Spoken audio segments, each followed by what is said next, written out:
Hello，大家好，我係 Winnie 啊，又過咗嚟惠陽啦。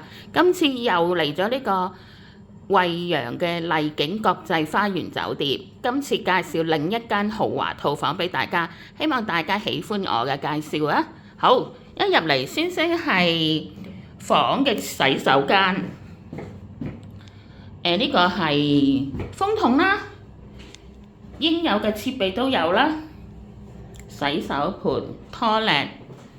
咁呢度就唔係用企缸嘅花灑咯，就舊式少少，用浴缸嘅花灑。所以呢，如果沖涼嘅人呢，就要小心啲啦，因為要行落個浴缸度。好，跟住行出嚟睇下出邊先。呢度有個鞋櫃啦，可以俾大家等鞋啦。好，另外呢個房呢，都有一個位置可以俾你煮食嘅。咁呢個位置呢，就可以擺翻個電磁爐。咁另外咧，呢度有抽油煙機啦、洗衣機啦。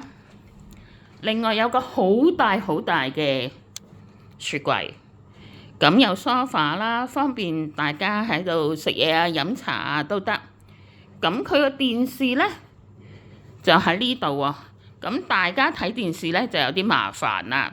好，你一係咧就要坐喺張床度，一係咧就要拉張寫字台嘅凳出嚟去睇電視。咁其實咧呢間房咧都可以通過隔離間大床房嘅。咁如果你哋有4個人一齊嚟住一段時間，亦都可以打通埋隔離間房。咁呢間大床房啦，咁呢度擺行李嘅地方啦，呢度有衣櫃嘅。衣櫃咧有浴袍啦，咁呢間房咧就冇夾萬供應嘅。好，上邊有被鋪俾你加被鋪用啦，係啦。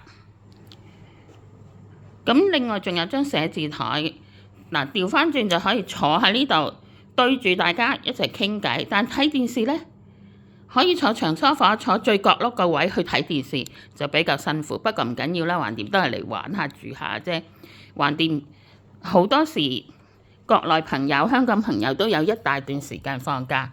好啦，呢間房喺嘅位置就唔同啦，睇到一個遊樂場俾小朋友啊、大人啊去踩下單車啊、踢下波啊、玩下，係啦，呢度係咁嘅。好。哦，原來個電視咧可以拉出嚟睇嘅，咁就方便大家睇啦。咁就唔使坐喺張床度睇，咁就可以拉咗出嚟之後咧，就可以喺個梳化嗰度睇電視，就唔使咁辛苦啦。好。咁呢間豪華套房咧幾多錢咧？港幣價 trip.com 490蚊。490蚊。如果喜歡 Winnie 嘅介紹，記住撳 like、share 俾多啲朋友，訂閱多啲，等 Winnie 可以拍多啲片俾大家睇。咁希望大家喜歡我嘅介紹，多謝，拜拜。